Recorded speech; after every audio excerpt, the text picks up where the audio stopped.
नमस्कार। आलीदेखि थालीसम्म गोठदेखि ओठसम्म आवाज बिनको आवाज यो हो कृषि टेलिभिजन। हामीसँग 24 घण्टा तपाईँको साथमा किसानसँग सिधा कुरा अन्तर्गतको कार्यक्रम हेलो किसानमा यहाँहरूलाई हार्दिक स्वागत छ। म हुँ असीम सापकोटा। आज पनि विविध सामग्रीहरूको साथमा यहाँहरूमाझ उपस्थित भइसकेका छौँ। कार्यक्रम अवधिभर हेरेर सुनेर साथ दिनुहोला, यो यहाँहरूलाई सुरुवातमै आग्रह गरेका छौँ। हामीले कार्यक्रमबाट हरेक विषयहरूलाई उत्तिकै महत्त्व दिने गरेका छौँ र हामीले जुन विषय उठाउँछौँ त्यो विषयमा थप जानकारी प्रश्नसँग बुझाउने र त्यो क्षेत्रको सम्भाव्यताका कुराहरू पनि खोजिराखेका छौँ। र पक्कै पनि हामीले हिजो अस्तिका श्रृङ्खलामा भनेका थियौँ चिया क्षेत्रको निर्यातको लागि निकै अप्ठ्यारो परेको छ, ठुला उद्योगीहरूलाई समस्या परेको कुराहरू पनि हामीलाई गुनासोको रूपमा आइरहेको छ। यो विषयलाई पनि हामीले 2-3 दिन पछाडि पक्कै पनि उठाउने प्रयासमा हामी रहेका छौँ। आज हामीले पहिला पनि उठाएको विषयलाई अलिकति फरक एङ्गलबाट आज हामीले उठाउने प्रयास गरेका छौँ। हामीले आज एग्रो फरेस्ट्री अर्थात् कृषि वनको विषयलाई बृहत छ र कृषि वनलाई हामीले प्रबन्धन गर्नुपर्छ, यो कृषि वनको विषयमा बुझ्नु पनि आवश्यक छ, यसका धेरै फाइदाहरू छन् भन्ने विषयलाई आज हामीले औल्याउने प्रयास गरेका छौँ। कार्यक्रम अवधिभर पक्कै पनि हेरेर सुनेर साथ दिनुभयो भने धेरै जानकारीहरू यहाँहरूलाई पक्कै पनि प्राप्त हुनेछ। हामीले यो सुरुवातमै यहाँहरूलाई भन्न चाहन्छौँ, आज हामीले कृषि वनसँग सम्बन्धित विभिन्न जानकार व्यक्तिहरूसँग आज हामी जोडिने प्रयासमा यहाँहरूमाझ रहेका छौँ। आज हामीले कार्यक्रमको सुरुवातमा वनसँग सम्बन्धित कृषि वनसँग सम्बन्धित एउटा विशेष रिपोर्ट राख्छौँ। रिपोर्टभन्दा पछाडि हामीले कृषि वन प्रबन्धन नेपालका सल्लाहकार डाक्टर विष्णुहरि पण्डितसँग हामी कुराकानी गर्छौँ। त्यसैगरी हामीले वन वैज्ञानिक तथा वन विज्ञान अध्ययन संस्थान पोखराका उपप्राध्यापक डाक्टर ध्रुव विजय जीसीसँग पनि हामी कुराकानी गर्छौँ। त्यसैगरी हामीले न्याप्सकोल कृषि वन काठमाडौँका संस्थापक रामप्रसाद गौतमसँग पनि हामी कुराकानी गर्छौँ भने हामीले यसका जानकार व्यक्ति र कृषि वनकै विषयमा विशेषज्ञता हासिल गर्नुभएका व्यक्ति अर्थात् काठमाडौँ फरेस्ट्री कलेजका कलेज प्रमुख प्राध्यापक डाक्टर अम्बिका प्रसाद गौतमसँग पनि हामी यो विषयमा कुराकानी गर्छौँ। कृषि वनको अपरिहार्यता फाइदाको विषयलाई आज हामीले सरस्वती रूपमा यहाँहरूलाई थप जानकारी दिने प्रयासमा हामी रहेका छौँ। कृषि वन पद्धति एउटा यस्तो पद्धति हो जसले एउटा सीमित जग्गाबाट आफूलाई चाहिने एक आपसमा प्रतिस्पर्धात्मक असर नपारी प्राकृतिक सन्तुलन कायम राख्न समेत मद्दत पुर्याउँछ। खाद्यान्न तथा तरकारी बालीसँग डाले घाँस, भुइँ घाँस तथा अन्य प्रजातिहरू र पशुपालनसँग वा एकपछि अर्को खेती गर्ने पद्धतिलाई समेत टेवा पुर्याउनको लागि सहयोग गर्छ कृषि वन पद्धतिले। त्यसैले हामीले आज यो विषयलाई यहाँहरू सबै समक्ष राख्नको लागि पनि आवश्यक छ भनेर पनि यो विषयलाई उठाइराखेका छौँ। हामीले कृषि वनसँग सम्बन्धित एउटा विशेष रिपोर्ट तयार पारेका छौँ। यो रिपोर्ट सुन्छौँ, रिपोर्टभन्दा पछाडि हामी पुनः आउँछौँ। हामीसँगै रहनुहोला। कृषि वन भन्नाले एउटै जमिनमा एकै समयमा वनबाली अर्थात् डाले घाँस, दाउरा, घाँस, सोत्तर, भुइँ घाँस, जडीबुटी र कृषि बालीहरू अन्तर्गत अन्नबाली, फलफुल खेती वा पशुपालन लगायतका नगदी बालीहरूबाट सँगसँगै उत्पादन लिने प्रक्रियामा जनावरहरूको राम्रो व्यवस्थापन गरी बहु उत्पादन लिने प्रक्रियालाई बुझिन्छ। नेपालमा कृषि वन प्रणाली परापूर्व कालदेखि नै अपनाउँदै आइएको छ।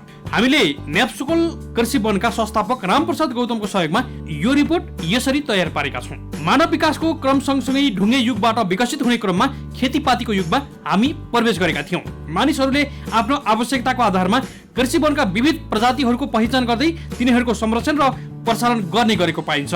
पुर्खाले जानी नजानी संरक्षण गरेका विभिन्न प्रकारका जडीबुटी, झारपात, घाँस, तरकारीका प्रजातिहरू, अन्नबाली आदिको समष्टि रूपलाई आज एग्रो फरेस्ट्री भन्न थालिएको छ। विकसित राष्ट्रहरूले शताब्दी अगाडिदेखि नै यस्ता जडीबुटीमा आधारित विभिन्न उद्योग धन्दाहरू सञ्चालन गरी देशको आर्थिक उन्नति गरिसकेका छन्। तर नेपाल जस्तो जैविक विविधताले भरिपूर्ण देशमा यस्ता कृषि वनका प्रजातिहरूको संरक्षण, प्रसारण र तिनीहरूको उचित रूपमा प्रबन्धन गर्न कतैबाट पहल देखिएको छैन। कृषि वन प्रणालीबाट मानिस र जनावर सबैलाई फाइदा पुग्ने निश्चित छ।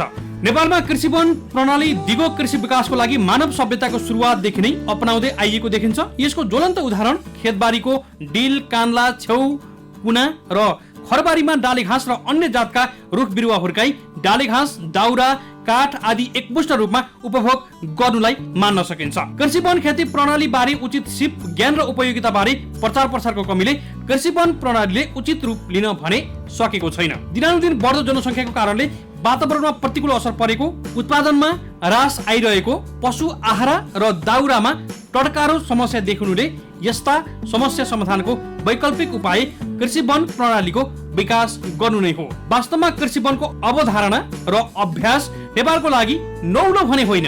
कृषकहरूले परम्परादेखि नै कुनै न कुनै रूपमा कृषि वनको अभ्यास गरिरहेका छन्। तर समयानुकूल प्रविधिमूलक ढङ्गबाट यसलाई सुधार गर्दै जानु आजको आवश्यकता हो। कृषि वनका फाइदाहरू। कृषि वन प्रणालीमा हानि हुने सम्भावना एकदमै न्यून हुन्छ, किनभने बाढी वा सुक्खा भए पनि रुख प्रजाति र फल प्रजातिबाट आम्दानी लिन सकिन्छ। पर्यावरण र पारिस्थितिक पद्धतिलाई संरक्षण गर्ने एउटा उत्तम विकल्प पनि मान्न सकिन्छ। जैविक विविधता संरक्षणमा महत्त्वपूर्ण भूमिका खेल्ने गर्दछ। रुख बिरुवाले कार्बन शोषण गर्ने हुँदा कार्बन उत्सर्जनमा कमी ल्याउन मद्दत गर्छ। साना किसानको आयमा वृद्धि हुने हुँदा गाउँबाट जनशक्तिलाई पलायन हुनबाट जोगाउन सकिन्छ। बालीको उत्पादन बिस्तारै बढ्दै जान्छ। थोरै रकम खर्चेर लगाएको रुखबाट लगानीको 10 गुणा भन्दा बढी प्रतिफल प्राप्त गर्न सकिन्छ। सबै खालको मौसममा पनि उत्पादन लिन सकिन्छ। एकसाथ कृषि बाली, वन बाली, फलफूल, पशुपक्षी समेतको आम्दानी प्राप्त गर्न सकिन्छ। भूक्षय, पहिरोको रोकथाम, पानीको संरक्षण, माटोको उर्वरा शक्ति बढाउन सकिन्छ। कृषि तथा पशुपालनमा आधारित साना उद्योगहरूलाई निकै टेवा पुग्ने देखिन्छ। दाउराको आपूर्ति गरी गोबरबाट जैविक मल बढाउन सकिन्छ। कृषि वन प्रणालीबाट खाद्यान्नको उत्पादनलाई बढाउन सकिन्छ। गर्मीका दिनमा माटोको तापक्रम नियन्त्रण राख्न सकिन्छ। माटोको सूक्ष्म जीवाणुको क्रियाकलाप बढाई बालीहरूको उत्पादन बढाउन सकिन्छ। अनुत्पादक बन्जर खाली पर्ती जग्गामा रुख लगाई यस्ता जग्गालाई समेत उत्पादनशील बनाई थप आम्दानी गर्न सकिन्छ। ग्रामीण जनताको आय, रहन सहन र खानपिनमा सुधार ल्याउन मद्दत गर्छ। कृषि वनका लागि छनौट गरिने रुखहरूमा हुनुपर्ने गुणहरू। छिटो बढ्ने जातका उपयोगी बिरुवा हुनुपर्छ। काण्ड सिधा हुने, छत्रमा हाँगाबिगा कम लाग्ने जात हुनुपर्छ। गहिरो जरा जाने जातको रुख हुनुपर्छ। यसले तलसम्म गई पानी र पोषक तत्त्व तानेर माथि ल्याउँछ। सँगै रहेका अन्य बिरुवालाई समेत मद्दत पुर्याउँछ। कोसेबाली लगाउँदा माटोमा नाइट्रोजनको मात्रा बढाउन समेत मद्दत गर्छ। कृषि वन प्रणाली एउटा यस्तो पद्धति हो जसले एउटा सीमित जग्गाबाट आफूलाई चाहिने एक आपसमा प्रतिस्पर्धात्मक असर नपारी प्राकृतिक सन्तुलन कायम राख्न समेत मद्दत पुर्याउँछ। खाद्यान्न तथा तरकारी बालीसँग डाले घाँस, भुइँ घाँस तथा अन्य प्रजातिहरू र पशुपालनसँग वा एकपछि अर्को खेती गर्ने पद्धति नै कृषि वन प्रणाली हो। यसलाई व्यवस्थित गर्दै जाने हो भने ग्रामीण जनताको आय, रहन सहन र खानपिनमा समेत सुधार ल्याउन सकिन्छ। नेप्सकोल कृषि वनका संस्थापक रामप्रसाद गौतमको सहयोगमा असीम सापकोटाको यो रिपोर्ट। हजुर, हामीले रिपोर्टमा धेरै कुराहरू भन्दै थियौँ र यो रिपोर्टलाई सरस्वती रूपमा हामीले हेर्दै पनि थियौँ। यहाँहरूले पनि ध्यानपूर्वक हेर्नुभयो होला, हामीले यो आशा गरेका छौँ। र हामीले कृषि वनको प्रबन्धन किन गर्नु आवश्यक छ र कृषि वनको विषयमा जानकारी हुनु किन आवश्यक छ भन्ने सन्दर्भ आजको विषयलाई हामीले खोज्ने र रोज्ने प्रयास स्वरूप आज हामीले यसका जानकार व्यक्तिहरूसँग आज हामी छलफल गर्ने प्रयासमा यहाँहरूमाझ रहेका छौँ। यहाँहरूले यति बेला हामीलाई कृषि टेलिभिजनको राष्ट्रिय च्यानल मार्फत लाइभमा देशैभर एकैसाथ, त्यसै गरी हामीलाई हाम्रो अफिसियल फेसबुक पेजबाट पनि एकैसाथ हेर्दै हुनुहुन्छ, सुन्दै पनि हुनुहुन्छ र यहाँहरूले विभिन्न प्रतिक्रियाहरू राखिसक्नु भएको छ। यो विषयमै सुरुवातमै हामीले उचित लाग्यो भने यहाँहरूका प्रतिक्रियाहरू पनि पक्कै पनि वाचन गर्नेछौँ। हामीले अगाडि भनेका छौँ कृषि वनसँग सम्बन्धित विभिन्न जानकार व्यक्तिहरूसँग आज हामीले छलफल गर्दैछौँ र यहाँहरू पक्कै पनि यो विषयमा जानकारी हुनुहुन्न भने जानकारी हुन्छ। हुन त हामीले अगाडि रिपोर्टमा पनि भनेका थियौँ, हामीले कृषि वनका पद्धतिमा हामीले पक्कै पनि जानकार नै रहेका छौँ। यद्यपि हामीले समयअनुसार परिवर्तन हुनु आवश्यक छ भन्ने खालका कुराहरू पनि हामीले अगाडि भनेका थियौँ र कृषि वनका फाइदाका विषयमा विशेष रिपोर्ट हामीले तयार पनि पारेका थियौँ। रिपोर्ट यहाँहरूले हेर्नुभयो र कृषि वन पद्धतिलाई हामीले हेर्ने हो भने पर्यावरण त्यसै गरी पारिस्थितिक पद्धतिलाई समेत संरक्षण गर्ने खालको एउटा सही विकल्प पनि हुनसक्छ। आज विश्वमै विभिन्न खालका समस्याहरू आइराखेका छन्। हाम्रो पारिस्थितिक पद्धति बिग्रेर, पर्यावरण बिग्रेर पनि धेरै खालका समस्याहरू आइराखेका छन् र यो समयमा हामीले कृषि वन पद्धतिलाई प्रणालीलाई हामीले व्यवस्थित गर्न सकियो भने हाम्रो आम्दानी सँगसँगै हाम्रो स्वास्थ्य, हाम्रो पर्यावरण र हामीले पृथ्वीको समेत रक्षा गर्न सक्छौँ भन्ने खालको सन्दर्भ जोड्नको लागि पनि आजको विषयलाई हामीले सँगसँगै जोड्ने प्रयास हामीले यति बेला गरिरहेका छौँ। यति बेला हामीले कृषि वन प्रबन्धन नेपालका सल्लाहकार तथा यसका जानकार विज्ञ डाक्टर विष्णुहरि पण्डितसँग हामी कुराकानी गर्ने प्रयासमा रहेका छौँ। उहाँलाई टेलिफोन लगाउने क्रममा पनि हामी रहेका छौँ। त्योभन्दा पछाडि हामीले वन वैज्ञानिक तथा वन विज्ञान अध्ययन संस्थान पोखराका उप प्राध्यापक डाक्टर ध्रुव विजय जीसीसँग पनि हामी कुराकानी गर्ने प्रयासमा, त्यसै गरी हामीले नेप्सकोल कृषि वनका सञ्चालक तथा संस्थापक रामप्रसाद गौतमसँग पनि हामी कुराकानी गर्छौँ। लामो समयदेखि कृषि वनको क्षेत्रमा काम गर्दै आउनुभएको छ उहाँले पनि। त्यसै गरी हामीसँग अर्का व्यक्तित्व हुनुहुन्छ, हनौहार व्यक्तित्व हुनुहुन्छ, काठमाडौँ फरेस्ट कलेज प्रमुख तथा वनसँग जानकार कृषि वनसँग जानकार व्यक्ति प्राध्यापक डाक्टर अम्बिका प्रसाद गौतमसँग पनि हामी कुराकानी गर्छौँ। यति बेला भने हामीसँग कृषि वन प्रबन्धन नेपालका सल्लाहकार डाक्टर विष्णुहरि पण्डित हुनुहुन्छ। हामी उहाँलाई स्वागत गर्दैछौँ। सर नमस्कार, यहाँलाई स्वागत छ। स्वागत छ हजुर। हजुर धन्यवाद। विष्णु सर, हामीले आज कृषि वनको फाइदाहरू, यसको महत्त्व, त्यसै गरी महत्त्व सँगसँगै विशेषताहरूको बारेमा प्रबन्धन गर्ने खालका कुराहरू छलफलमा हामी केन्द्रित बनाएका छौँ। वास्तवमा कृषि वन भनेको के हो, हामीले यो बारेमा किन चाहिँ बुझ्न आवश्यक छ, यो बताइदिनुहोस् न सर सुरुवातमा। ए होइन, अब कृषि वन भनेको त यो गाउँले भाषामा बुझ्ने हिसाबले कृषि र वन दुईटै चिज सँगसँगै गर्ने र एउटाले अर्कालाई सहयोग गर्ने दुईटै कम्पोनेन्ट। कृषि वनभित्र कृषि वन र पशुपालन तिनवटा तत्त्व कम्पोनेन्टहरू हुन्छन् र ती तिनटै चिजको चाहिँ आपसी सहयोगमा जुन आउटपुट निस्किन्छ त्यो नै कृषि वन हो। त्यसले फाइदा दिन्छ। तिनटै चिजले एउटाले अर्कालाई सहयोग गर्न पर्यो। घाँस लगाएर वस्तुभाउलाई हुनु पर्यो, रुख लगाएर काटेर मान्छेले पनि सदुपयोग गर्नु पर्यो, फलफुल लगाएर मान्छेले खान पनि पर्यो। अब जस्तो सर, हामीले अहिले सरस्वती भन्दा चाहिँ नेपालको अहिलेको अवस्था हेर्दा चाहिँ हामीले हरियो वन नेपालको धन भन्ने वाक्यांशलाई चाहिँ हामीले जुन संरक्षणको हिसाबले वन संरक्षण भइराखेको छ, वनको मात्रा पनि भइराखेको छ पहाडी क्षेत्रमा हेर्ने भने, अब यसलाई व्यावसायिक रूपमा जोड्नको लागि हामी के गर्न सकिन्छ सर? कृषि वनको प्रबन्धनलाई कसरी चाहिँ हामीले समृद्धिसँग जोड्न सक्छौँ, यो पनि बताइदिनुहोस् न सर यति बेला।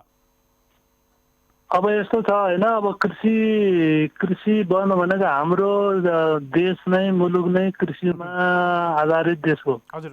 यहाँको सबै कुल जनसङ्ख्याको 70% एराउन्ड चाहिँ हाम्रो अहिलेको जनसङ्ख्या चाहिँ कृषिमा आधारित छ। हाम्रो कृषि जमिन कल्टिभेटेड ल्यान्ड भनेको 23% हो। हाम्रो चाहिँ अहिले थपेको जग्गा समेत गर्दाखेरिमा है 23 मिलियन हेक्टर्स हुन्छ होइन। त्यसमा चाहिँ अधिकांश जग्गा चाहिँ हाम्रो बाँझो छन्। यो हिल्स र मिडिल हिल्स र माथि हाई हिल्स, माथिल्लो भेगमा चाहिँ अधिकांश जग्गाहरू बाँझो छन्। अब कहीँ त अब 50% भन्दा पनि धेरै जग्गा चाहिँ त्यसै खेर गइरहेको छ। अब यस्तो जग्गाहरूमा न कृषि मात्रै पनि खेती भएको छ। कृषि मात्रै खेती गर्यो भने पनि के हुन्छ भने तपाईँको धान मात्रै खेती गर्यो, गहुँ मात्रै गर्यो भने त्यहाँ जग्गा जमिनको माटोको उर्वरा शक्ति ह्रास भएर जान्छ। तपाईँको 10 वर्षपछि 20 वर्षपछि त्यहाँ खेती योग्य नै हुँदैन, सबै खतम भएर जान्छ क्या त्यसको। त्यसो भए हुनाले हामीले त्यो सँगसँगै कृषि सँगसँगै डिल कान्लामा त्यो कोसेबाली युक्त जति पनि घाँसहरू छ होइन, त्यसलाई फलफुलहरू छ, त्यो लगाउन सक्यो भने त्यसबाट जमिनमा पनि उर्वरा शक्ति थपिन्छ होइन। अनि त्यसबाट आउने फाइदा पनि मान्छेलाई हुने भयो। त्यसो भए हुनाले कृषि वन चाहिँ अपरिहार्य भयो के। अहिले हामीले रिसेन्टली गरेको अब यसको फाइदालाई हेर्ने हो भने तपाईँले अहिले हाम्रा युथहरू विदेशिएको छन् होइन। कोरोनाको क्राइसिसले गर्दाखेरिमा करिब 50 लाख युवाहरू चाहिँ बाहिर छन्। 70 लाखमा युवाहरू नै 50 लाख चाहिँ बाहिर छन्।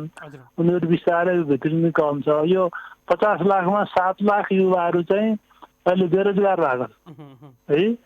7 लाख युवाहरूलाई नेपालमा ल्याएर यो बाँझो जग्गा सदुपयोग गर्न दियो र कुनै कोर्स गर्यो भने त्यसबाट चाहिँ 4-5 वर्षमा, अब पहिलो वर्षमा त त्यो कृषि वन भनेपछि तपाईँको रुखभित्र त्यो एनुअल क्रपहरू, यो वार्षिकी 1 वर्षमै आउने सिजनल क्रपहरू पनि गर्न सकिने भयो, अदुवा, बेसार, लसुन जस्तो होइन। अनि त्यसपछि तपाईँ कर्कलो, पिनालु जस्तो खेतीहरू पनि गर्न सक्यो बगैँचाभित्र भने। अब त्यसपछि त्यसमा अब तेजपात जस्तो होइन, त्यसपछि अब मिरिचकै कुरा गऱ्यो, मध्य पहाडी भागमा कुरा गऱ्यो, तिमु, तेजपत्ता जस्तो लगायो र भित्र चाहिँ अरू घुसुवा बालीहरू लगायो भने त्यसबाट वार्षिक रूपमा पनि ती युवाहरूले त्यसको इन्कम दिन सक्छन् होइन। अनि त्यसपछि अब बहुवर्षीय हिसाबले पनि त्यसबाट 3-4 वर्षमा त त्यो पातै मात्रै बेचेर पनि आम्दानी गरे उनीहरू खाद्य सुरक्षा हुन्छ, रोजगारी हुन्छ। अनि त्यस्ता उदाहरणहरू धेरै छन् क्या। अब जस्तो तराईकै कुरा गर्ने हो भने तपाईँ कबाट उठ्ने कागती, केरा, कफी होइन, कटहर जस्ता चिजहरू लगाएर त्यहाँभित्र अदुवा, बेसार खेती गर्यो भने त्यसबाट त राम्रो रोजगारी हुन्छ, राम्रो आम्दानी हुन्छ। मान्छेले यो बुझेकै छैन। हाम्रो परम्परा कस्तो भयो भने मैले पढेपछि चाहिँ मैले कुर्सीमा बस्न पर्ने, अनि त्यो घन्टी बजाउनु पर्ने, अनि मैले जाहिर खान पर्ने, त्यस्तो खालको शिक्षा हो क्या हाम्रो। रोजगारमुखी शिक्षा, उद्यममा लाग्ने खालको शिक्षा भएन। त्यस कारण हामीले चाहिँ उद्यममा लाग्ने खालको शिक्षा गर्ने हो भने कृषि वनबाट रोजगारी 7 लाख बेरोजगार युवाहरूलाई अहिले हामीले जाहेर दिन सकिन्छ। तर अलिकति युवा स्वरोजगार भनेर सरकारले दिएको जुन छ नि, त्यसलाई चाहिँ यस्ता बेरोजगार भएका युवाहरूलाई काममा लगायो भने अहिले पनि उहाँहरूले चाहिँ काम पाउँछ अनि 1-2 वर्षमा उनीहरू सस्टेन हुन्छन्, उनीहरू दिगो हुन्छ। यो कृषि वन चाहिँ एकदमै एउटाले अर्कालाई सेवा गर्ने चिज हो क्या, एउटाले अर्कालाई सहयोग गर्ने चिज हो। कारण यसको चाहिँ उपादेयता एकदमै बढी छ। अब यो चाहिँ डाइरेक्ट इन्कमको हिसाबले मैले तपाईँहरूलाई भने होइन, यो डाइरेक्ट इन्कम भन्दा पनि यसको अप्रत्यक्ष फाइदाहरू धेरै छ। जस्तो अब तपाईँले गाउँको एउटा समुदायमा जहाँ बाँझ जग्गा छ, जहाँ अहिले कृषि वन छैन, खालि चाहिँ त्यो मौसमी खेती मात्रै भइरहेको छ, त्यस्तो ठाउँमा हामीले कृषि वन लगाएर उद्यम गर्यो भने तपाईँले त्यहाँ चाहिँ त्यो पर्यटनको विकास पनि गर्न सक्नुहुन्छ। यो कोरोनाले छोड्ने बित्तिकै तपाईँले चाहिँ इको टुरिज्म त्यहाँ डेभलप गर्न सक्ने हुनुहुन्छ। मान्छेहरू त्यो हेर्नलाई, हरियाली हेर्नलाई, त्यो कृषि वनबाट आम्दानी गरेको हेर्नलाई पनि देश विदेशबाट मान्छेहरू आउँछन्। त्यसबाट पनि अर्को फाइदा हुन्छ। र रुखहरू जस्तो लगायो होइन, चिउरी पाउलोनिया जस्तो रुखहरू लगाउँदाखेरि के फाइदा हुन्छ तपाईँलाई भने तपाईँ मौरीहरू चाहिँ त्यो एडिसनल इन्कम भयो क्या, मौरी पालेर बिक्री गर्न सक्ने भयो।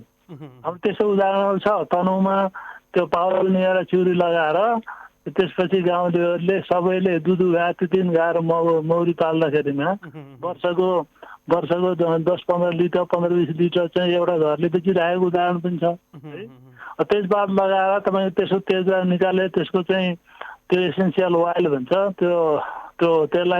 त्यसलाई प्रशोधन गरेर त्यो बिक्री गरेर एकतिर चाहिँ युवाहरू त्यसमा रोजगारी पाउने भयो होइन, अर्कोतिर त्यो बिक्री गरेर आम्दानी हुने भयो, जसले त्यसलाई ग्रो गरेर बाँझ जग्गामा। त्यसो भएको हुनाले त्यो धेरैतिरबाट वातावरण हिसाबले, आर्थिक हिसाबले, सामाजिक हिसाबले पनि विपन्न पछाडि पारिएका वर्ग समुदायहरू पनि त्यसमा चाहिँ लागेर रोजगारी पाउने सम्भावना रह्यो होइन, त्यो पनि फाइदा हो। अर्को चाहिँ त्यो आर्थिक हिसाबले पनि जसले खेती गर्छ आफ्नो जग्गामा त्यसको उत्पादन लिन सक्ने भयो, न त त्यसै खेर गइरहेको छ नि त्यो जग्गा। त्यसो भए हुनाले त्यो पनि फाइदा हो। अब वातावरण हिसाबले त कृषि वन भनेको तपाईँले वन भनेकै वातावरण भनेको बुद्ध हुने भयो होइन, त्यहाँ चराचुरुङ्गीहरू आउँछन्, त्यहाँ जैव विविधता बढ्छ, त्यहाँ चाहिँ वन्यजन्तुहरू पनि आउँछन्। त्यो भनेर फेरि सबै गाउँका मान्छेलाई लखन्ने हिसाबले वन्यजन्तु आउँदैनन्, त्यस्तो संरक्षण त गर्नु पर्यो होइन। हाम्रो फर्किएका युवाहरूले काम गर्यो भने सबैलाई हाई क्या, सबै खुसी हुने, त्यस्तो खालको एउटा यो कृषि वन भनेको वास्तवमा रिभाइभल अफ ओल्ड प्र्याक्टिस भन्छ। तपाईँको पहिला पनि हाम्रा बाजे बराजुहरूले त्यो जङ्गल फाँडेर त्यहाँ कृषि खेती गरे होइन पहिला। अब अहिले के भयो भने हाम्रा पुस्तामा आउँदाखेरिमा हामीले खान पाएनौँ, हामीले लाउन पाएनौँ, हाम्रो जीविकोपार्जन भएन। त्यसो भएपछि हाम्रो जग्गा खाली जग्गामा फेरि हामीले के गर्न थाल्यौँ, रुखहरू लगाउनु पर्ने बाध्यता भयो क्या। त्यसलाई पहिले रिभाइभल पहिलेको प्र्याक्टिस, अब बिचमा रुखहरू राख्ने, अनि त्यसपछि इन्टरफेसमा चाहिँ खेती गर्ने होइन, कृषिजन्य चिजहरू गर्ने। तपाईँलाई मैले अब यो इन्टरभ्यू सुनेरै कसैले फाइदा लिने चाहने साथीहरूलाई मैले के भन्छु भने, हुन्छ मैले भनेको भन्दा धेरै अनुभवबाट सिकेको साथीहरू भनाइ राम्रो हुन्छ। मैले पनि काम गरेको हिसाबले मैले दिएको उदाहरणलाई सम्झिने हो भने तराईमा तपाईँले काँती, कफी, केरा, कटहर कबाट हुने चिज गर्यो भने पहाडमा चाहिँ तेजपात होइन, कपो, तिमुर जस्ता खेतीहरू गर्न सकिने भयो। माथिल्लो भेगमा लोट सल्ला होइन, त्यसपछि सतुवा जस्तो खेती गर्न सकिने भयो। त्यसरी कृषि वनबाट खेर गएको जग्गाबाट धेरै आम्दानी लिन सकिन्छ। अनि पशुपालन त त्यसै त तपाईँ घाँसहरू लगाएर त्यसैमा निर्भर हुने भयो हुनाले त्यो हाम्रा खाली जग्गाहरूमा कोसे घाँसयुक्त बोट बिरुवाहरू खेती गर्यो भने हाम्रो वस्तुभाव पनि पालिने भयो होइन, हाम्रो चाहिँ जनशक्ति पनि त्यसै खेर जाने भएन। होइन भने सानो टुक्रा छ मान्छे त्यसैले कसैको 10 जना छन्, कसैको खेती गर्ने मान्छे छैन होइन। त्यसमा चाहिँ एक किसिमको डिस्गाइज अनइम्प्लोइमेन्ट छ कि किनकि यो काम गरेर त्यसको उत्पादन गर्न पर्छ भन्ने हो भने साँच्चै कृषि वनमा लाग्दाखेरिमा धेरै फाइदा छ। वातावरण हिसाबले फाइदा छ, तपाईँको सामाजिक हिसाबले फाइदा छ, अनि तपाईँको चाहिँ त्यो प्राकृतिक स्रोत सम्पदा संरक्षण गर्ने हिसाबले फाइदा छ, जैव विविधता संरक्षण गर्ने हिसाबले फाइदा छ। यो फाइदै फाइदा छ क्या। तपाईँको आफ्नो सर्टमा खोल्टी चाहिँ 5-7वटा राख्यो भने पनि सबै खोल्टीमा तपाईँले केही न केही चिज राख्न सक्नुहुन्छ कृषि वन गऱ्यो भने। अशुद्ध धान खेती मात्रै गर्यो, कृषि मात्रै गर्यो भने त तपाईँ खाद्य सुरक्षा छ होला, तर हाम्रा जमिनहरू सबै के भएका छन्, सबै चाहिँ त्यसको खाद्य तत्त्व सबै ह्रास भएर गइसकेका हुनाले उर्वरा शक्ति चाहिँ ह्रास भएको छ क्या। अनि त्यसलाई रिभाइभ गर्नुपर्ने, खाद्य तत्त्व फेरि त्यसलाई प्रदान गर्नुपर्ने। हावामा रहेको 78% नाइट्रोजन हामीले त्यो विकासशील मलको युरियाको अभाव हो, विदेशीबाट ल्याउनु पर्यो, किसानहरूलाई हाहाकार छ। तर हामीले यहाँ बनाउन सक्यो भने हामीले त्यो हावामा रहेको नाइट्रोजन तान्ने बिरुवाहरू लगायो भने पनि त्यसबाट पनि फाइदै छ भनेको त्यो पनि कृषि वनकै फाइदा हो। त्यसरी मैले त्यसलाई त्यो वर्णन गर्ने प्रयास गरेँ। अब त्यो केही छ भने विष्णु सर निकै महत्त्वपूर्ण विषयमा जानकारी गराइदिनु भयो। समय अभावको कारणले गर्दा यहाँको कुराकानीलाई मैले यही नै टुक्याउन चाहन्छु। हामी कृतज्ञ ज्ञापन गर्दै बिदा गर्न चाहन्छौँ। नमस्कार। हुन्छ, धन्यवाद। हजुर, हामीले बिदा गरिसकेका छौँ। निकै महत्त्वपूर्ण विषयमा जानकारी पनि उहाँले दिनुभएको छ। कृषि वन पद्धति र हाम्रो पारिस्थितिक पद्धतिलाई समेत टेवा पुग्ने खालको कृषि वन सँगसँगै हामीले पशुपालन र अन्य अन्न बालीहरूलाई पनि सँगसँगै लान सकिन्छ, फलफुल खेतीहरूलाई सँगसँगै लान सकिन्छ, विभिन्न खालका मसला बालीहरूलाई पनि सँगसँगै लान सकिन्छ भन्ने खालको गहकिलो सन्देश दिएर उहाँ बिदा भइसक्नु भएको छ। कुराकानीमा जुटिदिनु भएकोमा निकै आभार प्रकट गर्न चाहन्छौँ डाक्टर विष्णुहरि पण्डितज्यूलाई। हामीसँग अन्य व्यक्तित्वहरू पनि हुनुहुन्छ, तम्ताएर अवस्थामा रहनु भएको छ। हामीले कृषि वनको पद्धतिलाई, हामीले कृषि वन प्रणालीलाई चाहिँ कसरी व्यवस्थित गर्न सकिन्छ, यसको महत्त्व र अपरिहार्यता हामीले किन चाहिँ बुझ्न आवश्यक छ, यसको महत्त्व र विशेषताको विषयमा हामीले जान्नै बुझ्नै आवश्यक छ भनेर पनि आज हामीले कृषि वन पद्धति र यसबाट हुने फाइदाको विषयमा हामी छलफल गरिराखेका छौँ, त्यो पनि यससँग जानकार व्यक्तित्वहरूसँग। हामी अन्य व्यक्तिहरूसँग पनि जोडिने क्रममा रहेका छौँ। हामीले लामो समयदेखि प्राइभेट सेक्टरबाट पनि विभिन्न संस्थाहरूले काम गरिरहेका छन्, सरकारी तर्फका पनि विभिन्न सेक्टरहरूले काम गरिराखेका छन् र एउटा जिज्ञासामा चाहिँ कृषि वन चाहिँ कृषि वन कुन मन्त्रालय अन्तर्गत पर्छ, कृषि हो कि वन मन्त्रालय भन्नुभएको छ। एकजना मित्रले जिज्ञासा राख्नु भएको छ। विशेष गरी यो कृषि र कृषि वनको कुराहरू आउँदा अहिले हामीले वनको कुराकानी गर्दै गर्दा वनको चाहिँ वन तथा वातावरण मन्त्रालय अन्तर्गत र हामीले कृषि गर्दा कृषिको कुरा त कृषि मन्त्रालय अन्तर्गत पर्ने नै भयो र यो दुवै विषय एउटै हो र एउटैमा हुनुपर्छ भन्ने खालका कुराहरू चाहिँ माग पनि भइराखेको छ। यसै क्रममा हामीले अन्य व्यक्तिहरूसँग पनि जोडिने क्रममा रहेका छौँ। हामीले रामप्रसाद गौतमसँग केही समय पछाडि कुराकानी गर्छौँ। न्याप्सकोल कृषि वनका संस्थापक समेत हुनुहुन्छ, लामो समयदेखि कृषि वनको क्षेत्रमा काम गर्दै पनि आउनुभएको छ प्राइभेट सेक्टरबाट। त्यसै गरी हामीसँग अहिले वन विज्ञान अध्ययन संस्थान पोखराका वन वैज्ञानिक तथा उपप्राध्यापक डाक्टर ध्रुव विजय जीसी हुनुहुन्छ। हामी उहाँसँग कुराकानी गर्ने प्रयासमा हामी रहेका छौँ, उहाँलाई टेलिफोन लगाउने क्रममा पनि रहेका छौँ। हामीले अगाडि भने जस्तै डाक्टर विष्णुहरि पण्डितले भने जस्तै कृषि वनका निकै फाइदाहरू रहेका छन्। सानो किसानको आयमा वृद्धि हुने हुँदा गाउँबाट जनशक्तिहरूलाई पलायन हुनबाट जोगाउन सकिन्छ कृषि वन पद्धतिको हामीले अहिले कुराकानी गर्दै गर्दा।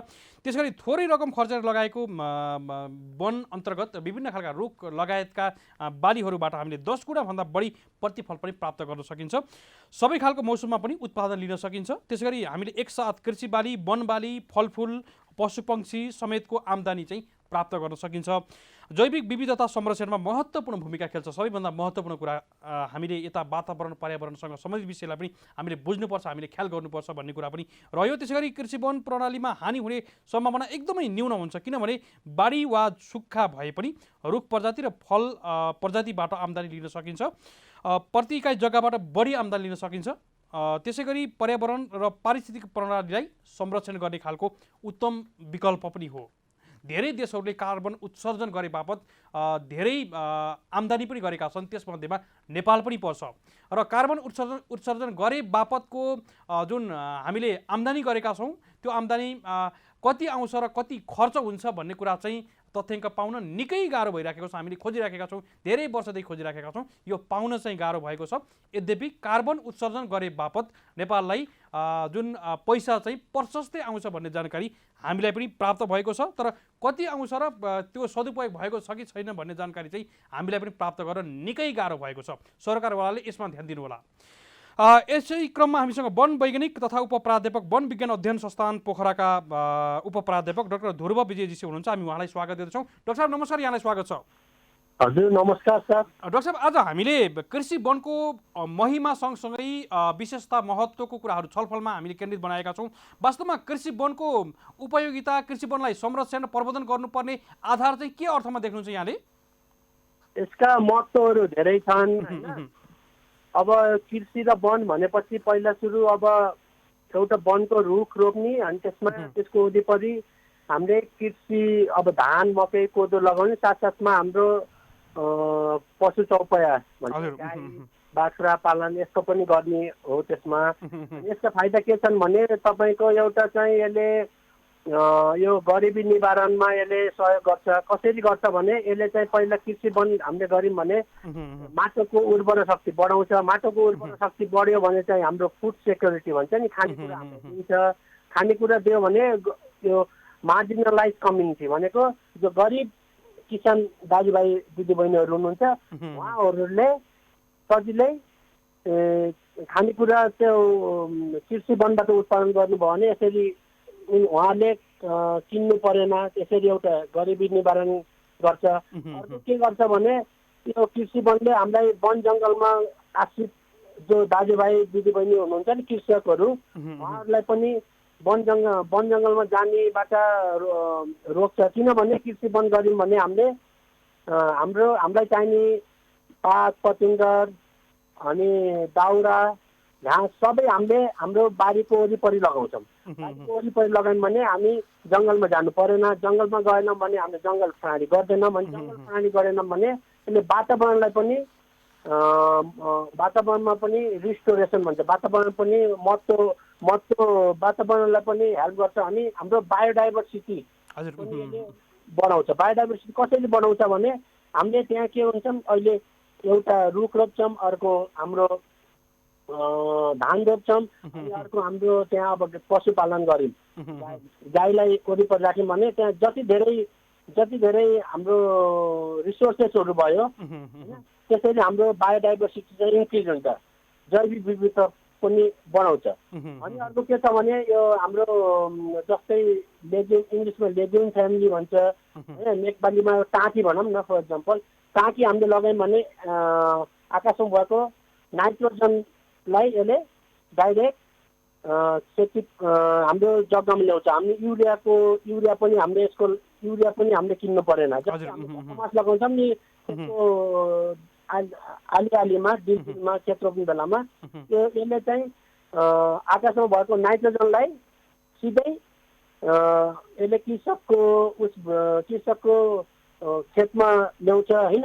अनि अर्को के हुन्छ भने यो कृषि वनमा हामीले कृषि वनलाई अहिले यो एकदम यो सहरमा थोरै जग्गा भएको हुनाले होम गार्डन भन्छ, किचन गार्डन भन्छ। त्यही आफूलाई चाहिने फलफुल रोप्ने, आफूलाई चाहिने तरकारी लगाउने, त्यसरी पनि धेरै पैसा कमाएको मैले सहर बजारमा यस्तो देखेको छु। अर्को के हुन्छ भने अब तराईतिर जहाँ धेरै तपाईँको हावा लाग्छ, हावा लाग्यो भने के हुन्छ त्यहाँ वरिपरि हामीले रुख लगाइन्छौँ, बिचमा हामीले हाम्रो धान लगाउँछौँ। अनि हावा आयो भने त्यसले चाहिँ सेल्टर बेल्ट भनेको त्यो रुखले चाहिँ त्यो धानलाई ढल्न दिन्न। किन दिन्न भने त्यसले हावा रोकेर डाइभर्ट गर्छ अन्त्यतिर होइन। अनि यस्तै गरेर यो धैँचाहरू हामीले यो खेत रोप्नुभन्दा पहिले हामीले धैँचा लगाएर त्यसलाई काट्यौँ भने त्यहाँ पनि नाइट्रोजन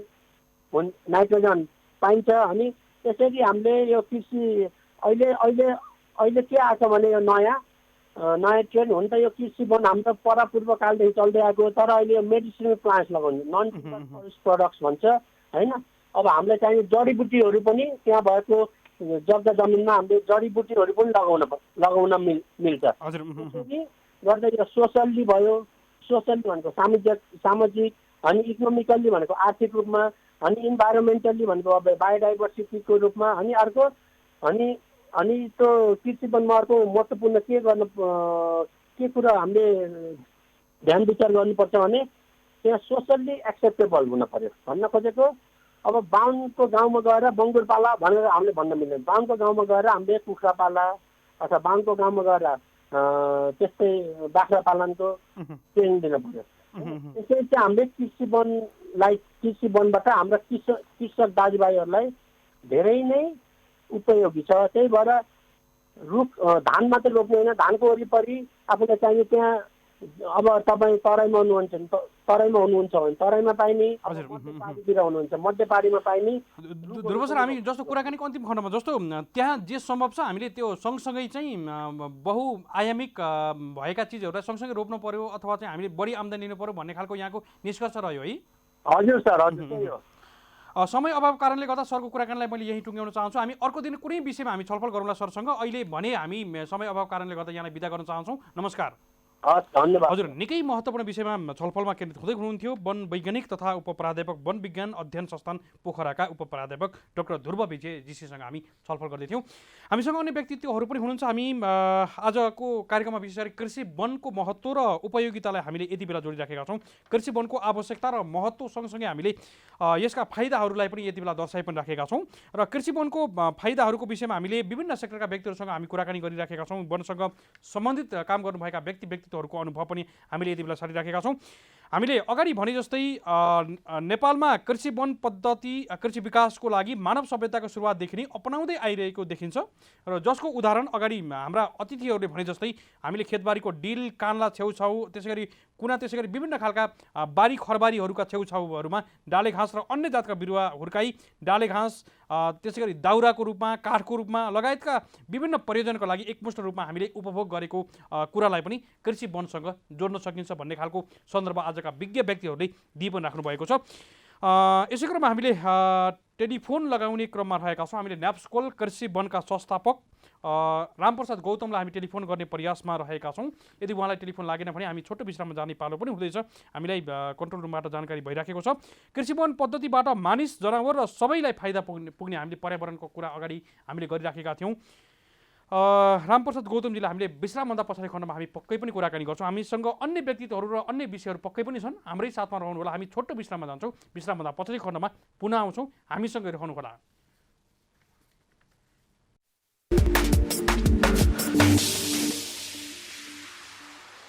हजुर, कार्यक्रममा पुनः स्वागत छ। हामी यति बेला कार्यक्रम हेलो किसानमा रहेका छौँ। कृषि टेलिभिजनको राष्ट्रिय च्यानल मार्फत हामी लाइभमा देशैभरि एकैसाथ प्रसारित भइरहेका छौँ भने हामीलाई हाम्रो अफिसियल फेसबुक पेज कृषि टेलिभिजनबाट पनि एकैसाथ हेर्दै हुनुहुन्छ अनि सुन्दै पनि हुनुहुन्छ। कार्यक्रमको साथमा असीम सापकोटाले यहाँहरूलाई साथ दिइराखेको छु। आज हामीले कृषि वनको उपयोगिता, कृषि वनको महत्त्व र कृषि वनको अपरिहार्यता यसबारे हामीले बुझ्नै पर्छ, जान्नै पर्छ भन्ने प्रसङ्ग हामीले जोडिराखेका छौँ। के अर्थमा हामीले कृषि वनको बारेमा बुझ्नुपर्छ र यसका फाइदाहरू के छन् त भन्ने खालको विषयमा हामीले यसैसँग जानकार व्यक्तिहरूसँग हामी छलफल गरिरहेका छौँ। हामीले कार्यक्रमको सुरुवातमा वनसँग सम्बन्धित अर्थात् कृषि वनसँग सम्बन्धित एउटा विशेष रिपोर्ट राखेका थियौँ भने हामीले त्योभन्दा पछाडि वनसँग सम्बन्धित व्यक्तिहरू अन्तर्गत कृषि वन प्रबन्धन नेपालका सल्लाहकार डाक्टर विष्णुहरि पण्डितसँग, त्यसै गरी हामीले वन वैज्ञानिक तथा वन विज्ञान अध्ययन संस्थान पोखराका उपप्राध्यापक डाक्टर ध्रुव विजय जीसीसँग पनि हामी कुराकानी गरेका थियौँ भने अबको पालोमा अन्य व्यक्तित्वहरूको समय रहेको छ। हामीले कृषि वन प्रणालीको अवस्थालाई हामीले यति बेला महत्त्व, अपरिहार्यता र विशेषतालाई पनि यति बेला हामीले दर्शाइराखेका छौँ। प्राइभेट सेक्टरबाट पनि कृषि वनको क्षेत्रमा विभिन्न खालका कामहरू भइराखेको छ। यसै अन्तर्गत रामप्रसाद गौतम अर्थात् कृषि वनबाट निकै लामो समयदेखि वन क्षेत्रमा काम पनि गर्दै हुनुहुन्छ न्याप्सकोल कृषि वनका संस्थापक रामप्रसाद गौतम यति बेला हाम्रो सम्पर्क हुनुहुन्छ। हामी उहाँलाई स्वागत गर्दैछौँ। गौतम सर नमस्कार, यहाँलाई स्वागत छ। हजुर नमस्ते असीमजी, नमस्ते सर। आज विशेष गरी हामीले कृषि वनको सन्दर्भ जोडिराखेका छौँ। समग्र रूपमा कृषि वन आम किसानले बुझ्ने गरेर भनिदिनुहोस् न, कृषि वनको महत्त्व र हामीले विशेषता किन बुझ्नु आवश्यक छ? होइन, अब तपाईँको समग्रमा भन्नुपर्दाखेरि कृषि वन पशुपालन एउटै ठाउँमा अथवा सानो एरियामा धेरै उत्पादन लिन गरिने प्रणालीलाई नै छोटकरीमा भन्दा कृषि वन भनेर भनिन्छ असीमजी, होइन? किनभने अधिकांश जमिनमा तरकारी खाद्यान्न बालीहरू उत्पादन गर्न सक्छौँ भने जग्गाको हैसियत बिग्रेको ठाउँमा घाँसे बालीहरू लगाउन सकिन्छ र त्यो घाँसे बाली पशुलाई खुवाउने र पशुबाट मल अन्न बाली तथा तरकारी बालीहरूमा लगाउने त्यो सिस्टम नै कृषि वनको एउटा सिस्टम हो। हामीले विगत लामो समयदेखि गर्दै र उठाउँदै आएका कुराहरू कृषि वन अन्तर्गतका यी कुराहरू हुन असिन्जे। गौतम सर, अब हामीले अलिकति यसको महत्त्व विशेषताको विषयमा हाम्रा विज्ञहरूले भनि पनि सक्नु भएको छ। हामीले यहाँभन्दा पछाडिको विज्ञसँग पनि हामी यो विषयमा कुराकानी गर्छौँ। अब प्राइभेट सेक्टरबाट यहाँले अनवरत रूपमा लामो समयदेखि काम पनि गर्नुभएको छ। यहाँले के गर्नु भएको छ र यसको लागि किसानहरूको लागि के सेवा सुविधा यहाँहरूले दिनुभएको छ, यो पनि जानकारी दिनुहोस् न यति बेला। होइन असिमजी, लामो समय भन्नुभयो। हामीले एकदम हो, म विगत लगभग 27 वर्षदेखि कृषि वनको क्षेत्रमा काम गरिरहेको छ होइन। अब हामीले किसानहरूलाई दिने सेवा सुविधा भनेको गुणस्तरीय बिउ, त्यसमा पनि घाँसे बालीका होइन, विभिन्न वनस्पति प्रजातिहरूका, फलफुलका विभिन्न प्रजातिका बिउहरू चाहिँ हामीले गुणस्तरीय किसानहरूलाई दिने। त्यसका अलावा हामीले त्यो बिउको बारेमा चाहिँ उहाँहरूलाई जानकारी दिने। एउटा कुरा त सिजनको रह्यो, दोस्रो कुरा चाहिँ त्यो कसरी लगाउने, कस्तो ठाउँमा लगाउने, कहिले लगाउने, किन लगाउने भन्ने कुराहरूमा प्रश्न पार्छौँ सर हामीले। अब जस्तो प्राइभेट सेक्टरको अभियानमा यहाँले लामो समयदेखि काम गरेको भन्नुभएको छ, 27 वर्ष आफैले पनि भन्नुभएको छ। अब पशुपालन व्यवसाय सँगसँगै कृषि वन र यो पारिस्थितिक पद्धतिका कामहरूको कुरा पनि यहाँले यति बेला दर्शाइदिनुहोस् न। विशेष गरी हामीले रिपोर्टमा पनि धेरै कुरा त भनेका छौँ। आम किसानहरूलाई बुझ्ने गरेर कृषि वनलाई हामीले सँगै प्रवर्धन, आम्दानी पनि हुने गरेर प्रवर्धन चाहिँ कसरी गर्न सकिँदैछ यो पनि बताइदिनुहोस् न यति बेला। मैले अघि पनि पृष्ठभूमिमा थोरै भने, तपाईँको थोरै जमिनमा धेरै उत्पादन लिन सक्ने प्रणाली एउटा कृषि वनको प्रणाली हो। यो प्रणाली अन्तर्गत चाहिँ वन भए, डाले घाँसेहरू भए, पशुपालन, अन्नबाली, तरकारी बाली, फलफुल खेती यिनीहरू चाहिँ सँगसँगै लिएर जान सकिन्छ। यो पद्धति हामीले यो छोटो अवधिमा सबै प्रश्न पार्न त गाह्रो होला। समग्र रूपमा कृषि वन प्रणाली भनेर बुझ्यो भने राम्रो हुन्छ होइन। त्यसो भएको हुनाले त्यो कृषि वन प्रणाली बुझ्नको निम्ति चाहिँ अलिकति समय लाग्छ पनि। र छोटकरीमा भन्दाखेरि एउटै जमिनबाट कृषि वन, पशुपालन, फलफुल, अन्नबाली, तरकारी बाली यी आदि गरी लिनेको यो एउटा कृषि वनको प्रणाली हो। मैले अघि पनि भने अब किसानहरूलाई चाहिँ त्यसबाट फाइदा लिनको निम्ति विभिन्न चरणमा विभिन्न बालीहरू, बाली चक्र अथवा 3 तले खेती प्रणाली भनेर हामीले विभिन्न भनिरहेका, गराइरहेका र हाम्रो प्र्याक्टिसमा पनि आएका कुराहरू छन्। अहिले पछिल्लो चरणमा धेरै साथीहरू बाख्रा पालन, पशुपालनमा लाग्नु भएको छ। उहाँहरूलाई घाँस खेतीको नितान्त आवश्यकता पनि देखिन्छ। उहाँहरूले गर्ने घाँस खेती भनेको कृषि वन प्रणाली अन्तर्गतको चाहिँ तपाईँको 3 तले घाँसे बाली प्रणालीमा गर्नुभयो भने आम किसान दाजुभाइहरूलाई सहज र सजिलो हुन्छ भन्ने मलाई विश्वास लागेको छ र हाम्रो संस्थाले पनि यही कुरालाई अवलम्बन गरेर अगाडि बढिरहेका छौँ। गौतमजी, हामी कुराकानीको अन्तिम भन्न पाउँछौँ। अब अलिकति घाँसको कुराकानी गरौँ न। पशुपालन व्यवसायमा प्रत्यक्ष रूपमा घाँस जोडिएको छ र घाँसलाई हामीले प्रवर्धन गर्न सक्यौँ भने, घाँसलाई चाहिँ व्यवस्थित गर्न सक्यौँ भने पशुपालन व्यवसायमा लागत घटाउन सकिन्छ र आम्दानी बढाउन सकिन्छ। यहाँहरूले भनिराख्नु भएको छ, यो विषयलाई प्रश्न दिनुहोस् न सटिकमा। एकदम असिम सर, यसमा दुई मात्रै छैन। तपाईँको आम्दानी घटाउने, आम्दानी बढाउने र लागत घटाउने कुरालाई चाहिँ हरियो घाँसको नितान्त आवश्यकता पर्छ।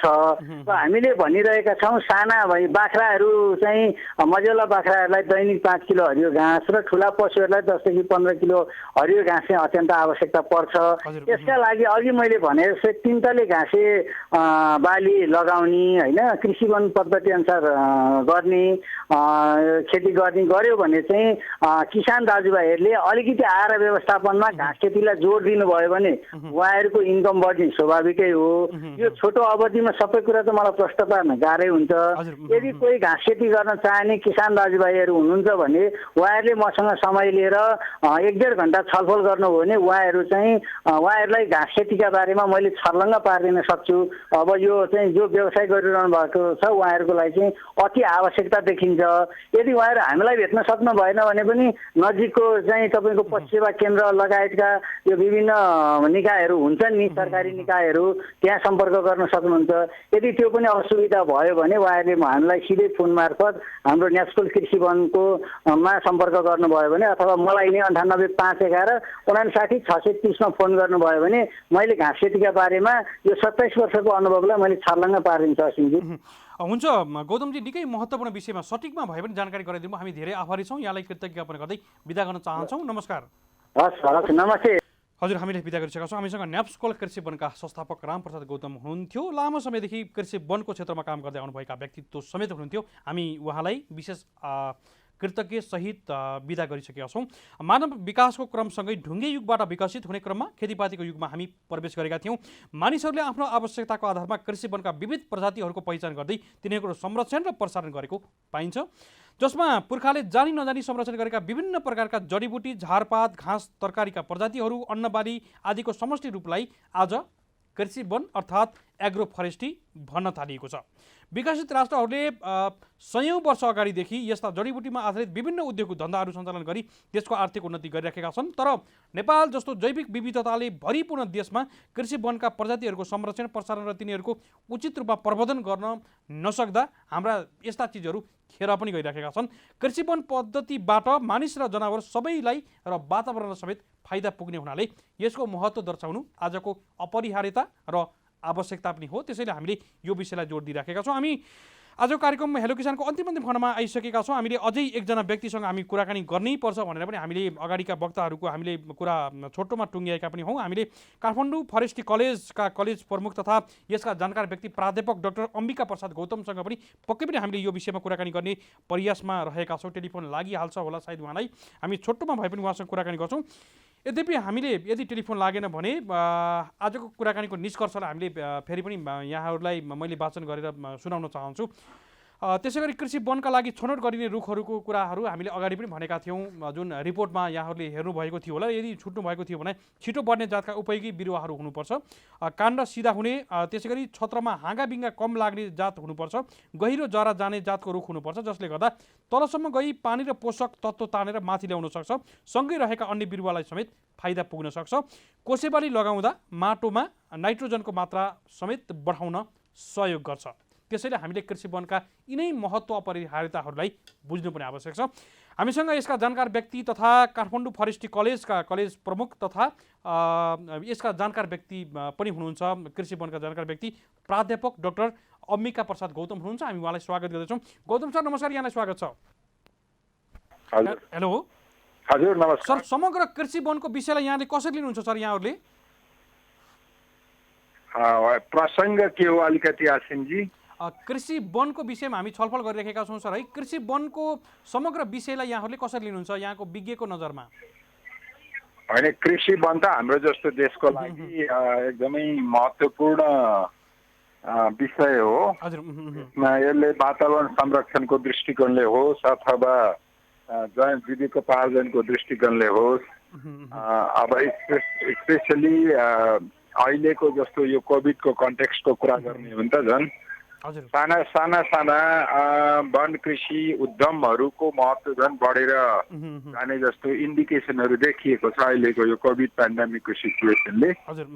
नेपालको सन्दर्भमा कुरा गर्ने हो भने हाम्रो यो जलवायुको यो भू बनौटको विविधता, यो सबै कुराहरूले गर्दाखेरि हामीसँग धेरै किसिमका कृषि वनहरू तराईदेखि हिमालसम्म धेरै किसिमका कृषि वनहरू प्रशस्त मात्रामा छन्, सानोतिनो छरिएर रहेका, व्यावसायिक त कमै छन्। तर जस्ता कृषि वन भए पनि नेपालमा कृषि वनको महत्त्व एकदमै छ र यसलाई अझै प्रवर्धन गर्नुपर्ने आवश्यकता छ। सर, अब हामीले जस्तो यसको फाइदाका कुराहरू, त्यसै गरी विशेषता कुराहरू अगाडिका विज्ञहरूले भनि पनि राख्नु भएको छ। समग्र रूपमा हामीले यो विषयलाई आम्दानीसँग जोडेर हेर्दै गर्दा चाहिँ कृषि वनको समग्र विषय हाम्रो पशुपालनको कुरा पनि भयो, पर्यावरणका वातावरणका कुराहरू पनि भएर समग्र जनजीवनको जीविकोपार्जनसँग जोडिएको र हामीले आम्दानी गर्न सक्ने आधारहरू चाहिँ के हुन सक्छन् सर कृषि वनसँगै जोडिएको विषयमा चाहिँ? आम्दानीका आधार भन्नुभएको? हजुर होइन, त्यही त कृषि वन भन्ने बित्तिकै वन बाली र कृषि बालीको सम्मिश्रण भन्ने त्यसै बुझियो। त्यसैले यसको एउटा फाइदा के छ भने सानो एरियाबाट, थोरै जग्गाबाट विभिन्न किसिमको बाली लगाएर, वन बाली कृषि बाली लगाएर थोरै जग्गाबाट धेरै आम्दानी लिन सकिने भयो। जस्तो रुख बाली भयो, रुखमा जाने लहरा बाली भयो, अनि त्यसपछि तल हुने भुइँमा हुने बाली भयो। यसरी हामीले ठिक कम्बिनेसन गरेर बाली लाउन सक्यौँ भने थोरै बालीबाट धेरै आम्दानी हुने सम्भावना पनि छ यसमा, कृषि बालीमा। के अरे कृषि वनको सन्दर्भमा कुरा गर्दा यसरी हेर्दाखेरि यो आय आर्जन अब जीविकोपार्जनको लागि चाहिने बालीहरू र अरू नगदे बालीहरू पनि उत्तिकै यसमा स्कोप छ कृषि वनमा लगाउने। त्यसैले कृषकहरूलाई मैले अघि पनि भने हाम्रो जस्तो देशमा यो कृषकको जीविकोपार्जन र आम्दानीको लागि पनि अहिले जुन छ त्यो चाहिँ कृषकहरूले आफ्नो परम्परागत ज्ञानको आधारमा गरिरहनु भएको छ। सानोतिनो त्यति व्यावसायिक रूपले जान सकेका छैन, धेरै कम ठाउँमा होला, तर सम्भावना प्रचुर छ। यसलाई अलिकति यो परम्परागत नलेज ज्ञान र आधुनिक वैज्ञानिक नलेजलाई सम्मिश्रण गरेर यसलाई अझै बढी उत्पादक र फाइदामूलक बनाउने प्रचुर सम्भावना छ। हुन्छ सर, निकै महत्त्वपूर्ण विषयमा जानकारी दिनुभयो। छोटो समयमा भए पनि हामी कृतज्ञ छौँ, यहाँलाई कृतज्ञ ज्ञापन गर्दै बिदा गर्न चाहन्छौँ। नमस्कार। हस्, नमस्कार, थ्याङ्क यू। हजुर, हामीले बिदा गरिसकेका छौँ। हामी छोटोमा भए पनि उहाँसँग कुराकानी गर्दैथ्यौँ। हामीसँग गर्ने एउटा उत्तम विकल्प पनि काठमाडौँ फरेस्ट्री कलेज प्रमुख तथा प्राध्यापक डाक्टर अम्बिका प्रसाद गौतमसँग हामी कुराकानी गरेका थियौँ। यसका जानकार व्यक्ति हुनुहुन्थ्यो। हामी छोटोमा भए पनि उहाँसँग हामी कुराकानी गरेका थियौँ र यो विषयमा पक्कै पनि कन्फ्युजन छैन। आज हामीले रिपोर्टमा धेरै कुराहरू भनेका थियौँ, त्योभन्दा पछाडिका विज्ञहरूले पनि पक्कै पनि यो विषयलाई दर्शाउनु भएको छ। हामीले यहाँहरूलाई प्रश्नसँग बताउने र कृषि वनका फाइदाहरू, महत्त्व र अपरिहार्यतालाई यति बेला दर्शाउने प्रयासमा हामी जुट्यौँ। आजको लागि भने कार्यक्रमको समय सकिन सकेको छ। हामीलाई कृषि टेलिभिजनको राष्ट्रिय च्यानल मार्फत देशैभर हेर्नुहुने यहाँहरू सम्पूर्णलाई विशेष आभार प्रकट गर्न चाहन्छौँ। त्यसैगरी हामीलाई सामाजिक सञ्जाल अर्थात् कृषि टेलिभिजनको फेसबुक पेज लगायतका माध्यमबाट हेर्नुहुने यहाँहरू सम्पूर्णलाई पनि विशेष आभार प्रकट गर्न चाहन्छौँ भन्दै आजको विज्ञताको रूपमा रहनुभएका विभिन्न हाम्रा अतिथि विज्ञ व्यक्तित्वहरूलाई पनि विशेष आभार व्यक्त गर्दै कार्यक्रम हेलो किसानको लागि आजको श्रृङ्खलाको समय यति नै। कार्यक्रमबाट असीम सापकोटा पनि यहाँहरूको माझबाट बिदा हुने अनुमति माग्छु। जय कृषि जय किसान, समृद्ध कृषि नेपालको सान हेर्दै गर्नुहोला कृषि टेलिभिजन। नमस्कार।